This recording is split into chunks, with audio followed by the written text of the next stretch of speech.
On December 28, 1956, in the Brighton Park neighborhood of Chicago, Illinois, sisters Barbara and Patricia Grimes, aged 15 and 12 respectively, set out to watch Elvis Presley's latest film, Love Me Tender, at the nearby Brighton Theater. This was their 11th viewing of the movie, a testament to their admiration for Presley. They left their home around 7:30 p.m., carrying approximately $2.50, enough to cover the double feature and some snacks. They promised their mother, Loretta, that they would return home before midnight. The Brighton Theater was located about 1.5 miles from their residence. While it's unclear whether they walked or took the bus that evening, witnesses confirmed the girls' presence at the theater. A school friend, Dorothy Weinert, saw them in line for popcorn around 9:30 p.m. during the intermission of the double feature. The sisters stayed for the second screening, which would have concluded around 11:45 p.m. When midnight came and went without the girls' return, Loretta Grimes became anxious. She sent their older sister Teresa, 17, and brother Joey, 14, to wait at the bus stop closest to their home. After 3 buses passed without the girls disembarking, the family grew increasingly alarmed. By 2:15 a.m. on December 29th, Loretta filed missing person reports with the Chicago Police Department. The disappearance of the Grimes sisters triggered one of the largest missing person investigations in Chicago's history. Hundreds of police officers and volunteers scoured the city, distributing over 15,000 flyers and dredging canals and rivers. Despite these exhaustive efforts, no concrete evidence surfaced. Several teenagers reported seeing the sisters conversing with a young man resembling Elvis Presley outside the theater, entering a Mercury model car. These sightings, however, led nowhere. Initially, some investigators speculated that the girls had run away, perhaps to Nashville to see Presley in concert. This theory was bolstered by numerous alleged sightings of the sisters in various establishments between December 28th and January 9th. However, the lack of contact with family and friends led to a shift in focus toward foul play. Even Elvis Presley made a public plea, urging the girls to return home. Tragically, on January 22, 1957, a construction worker named Leonard Prescott discovered the nude bodies of Barbara and Patricia Grimes alongside a deserted road in Willow Springs, Illinois. The location was approximately 20 miles from their home. The girls were found lying on their backs, frozen, with Barbara's body atop Patricia's head. Their faces bore evidence of rodent gnawing, obscuring their features.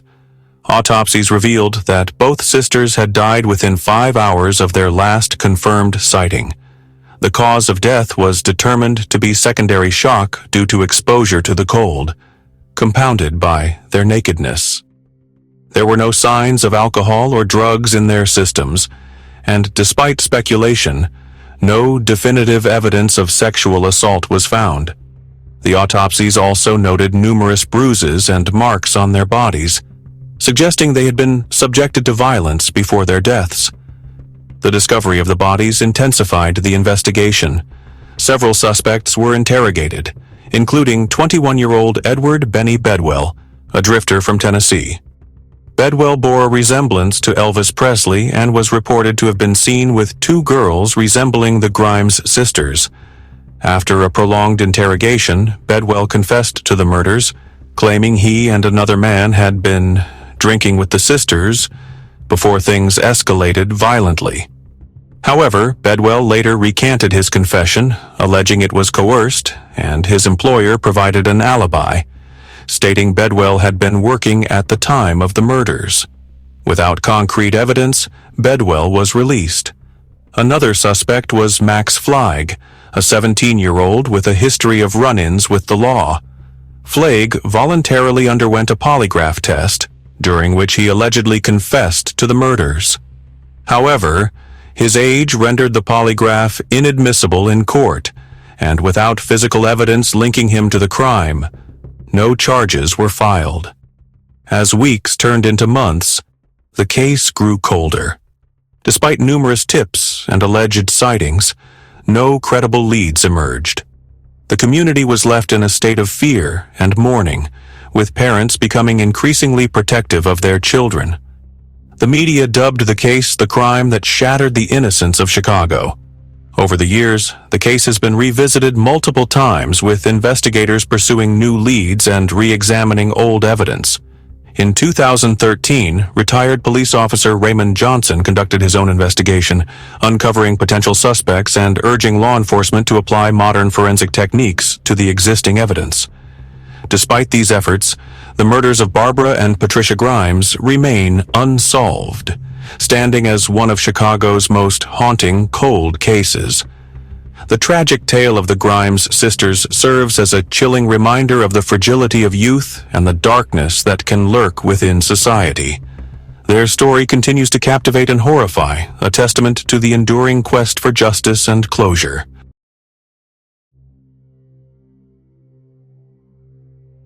On October 8, 2009, the Jamison family, 44-year-old Bobby, his 40-year-old wife Sherilyn, and their 6-year-old daughter Madison, embarked on a journey from their Eufaula, Oklahoma home. They were headed toward the remote mountains near Red Oak, Oklahoma, with aspirations of purchasing a 40-acre plot of land to live a more secluded life. The family had been seeking a fresh start, away from the complexities of modern society. Days later, hunters stumbled upon the Jamisons' abandoned pickup truck in Latimer County, a short distance south of Kinta. Inside the locked vehicle, authorities discovered the family's wallets, mobile phones, GPS system, and a substantial sum of $32,000 in cash. Their beloved dog, Maisie, was also found inside, severely malnourished but alive. The presence of such a large amount of cash raised immediate suspicions, as the Jamisons were not known to carry significant sums. The discovery of the truck, with no signs of struggle or forced entry, deepened the mystery surrounding their disappearance. Investigators delved into the family's background, uncovering a series of peculiar events leading up to their vanishing. Surveillance footage from the day they left depicted Bobby and Sherilyn making several silent trips between their home and truck, moving methodically in what was described as a trance-like state. In the footage, Sherilyn was seen placing a brown briefcase into the vehicle, a briefcase that has never been recovered. Further probing revealed that Bobby had been involved in a contentious lawsuit with his father, Bob Dean Jamison, alleging threats and vehicular assault. Bobby also claimed his father had ties to methamphetamine and criminal activities. However, authorities found no evidence linking Bob Dean to the family's disappearance. Adding another layer to the enigma, the Jamisons had reportedly told their local pastor about experiencing spiritual disturbances in their home.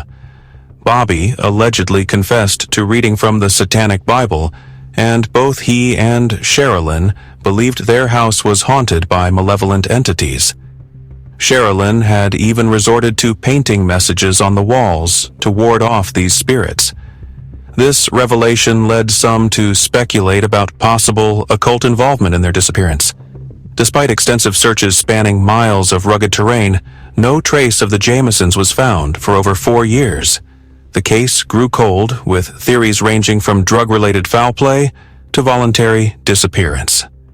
Then, in November 2013, hunters discovered skeletal remains of 2 adults and a child less than 3 miles from where the Jamisons' truck had been abandoned. Due to the advanced state of decomposition, identification took several months.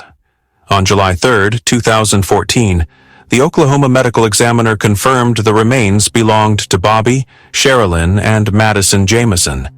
However, the cause of death remained undetermined, as no significant trauma could be identified on the bones.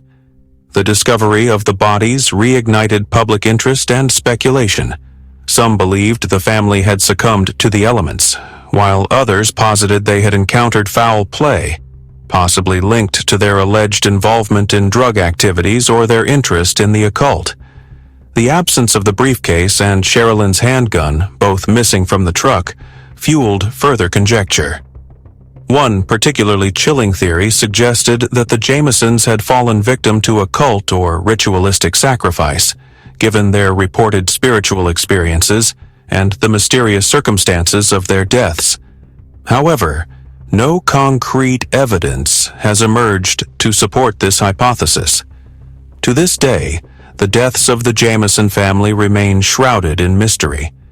The lack of definitive answers has left their story open to interpretation, with each theory more unsettling than the last. The unanswered questions continue to haunt those who seek closure, serving as a grim reminder of how an ordinary family's pursuit of a new life ended in inexplicable tragedy.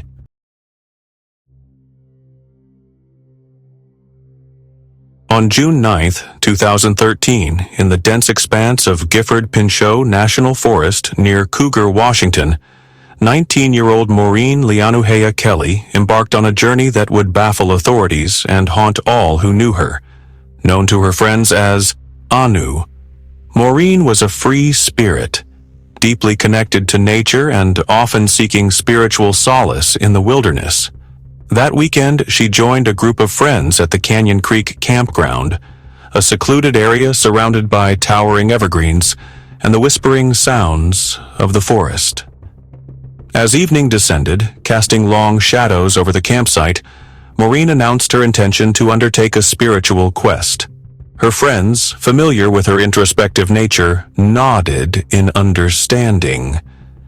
However, what transpired next left them unsettled. Maureen stripped off all her clothing, folding them neatly beside her tent. She retained only a fanny pack strapped around her waist, containing a compass, a knife, and some matches. Barefoot and undeterred by the rugged terrain, she ventured into the forest, the canopy swallowing her silhouette as darkness thickened. Hours passed, and the initial acceptance of her quest turned into growing concern. Midnight came and went, with no sign of Maureen. Her friends' calls into the void were met only with the forest's nocturnal symphony. At dawn, panic set in, and they reported her missing to the Skamania County Sheriff's Office. The search operation that ensued was extensive. Search and rescue teams, accompanied by tracking dogs, scoured the forest. They discovered bare footprints leading to Canyon Creek, indicating she had crossed the cold, swift-moving waters. On the opposite bank, the trail grew faint, the dense underbrush and moss-covered ground obscuring any further signs. Despite deploying helicopters and ground teams over several days, no additional evidence of Maureen's whereabouts emerged. The forest, vast and unforgiving, seemed to have swallowed her whole. Speculations arose, each more unsettling than the last. Some believed Maureen had succumbed to the elements, her bare feet and lack of clothing leaving her vulnerable to hypothermia as temperatures dipped that night. Others whispered about the forest's reputation for unexplained phenomena, tales of shadowy figures and mysterious lights that locals had reported over the years. Could she have encountered something beyond the realm of understanding? Adding to the enigma were Maureen's own beliefs. Friends recalled her fascination with Native American spirituality and the concept of vision quests, traditional rites of passage involving solitary journeys into nature to seek guidance. However, such quests were undertaken with preparation and knowledge, qualities Maureen possessed but seemingly abandoned that fateful night. Months turned into years, and Maureen's disappearance became another haunting tale among the many that the Pacific Northwest harbors. Her family held on to hope, organizing vigils and maintaining communication with authorities. Yet the forest remained silent, guarding its secrets. In August 2024, over a decade after Maureen vanished, hikers stumbled upon human remains deep within Gifford-Pinchot National Forest, miles from the Canyon Creek campground. The discovery reignited interest in Maureen's case. Dental records and DNA analysis were expedited, with many anticipating closure to the long-standing mystery. However, The results revealed a twist no one expected. The remains were not Maureen's, but belonged to another missing hiker, Christopher Zitzowitz, who had disappeared in the same forest in 2013. This revelation deepened the forest's mystique and raised chilling questions. How could two individuals vanish without a trace in the same vicinity, only for one's remains to surface years later? Was there a connection, or merely a grim coincidence? The discovery spurred renewed searches for Maureen, but the forest yielded no further clues. Her disappearance remains unsolved, a perplexing void that continues to haunt her family, friends, and the community. The Gifford-Pinchot National Forest stands as both a natural wonder and a reminder of the mysteries that lie within its depths, where Maureen Kelly's spirit is forever intertwined with the whispering winds and rustling leaves.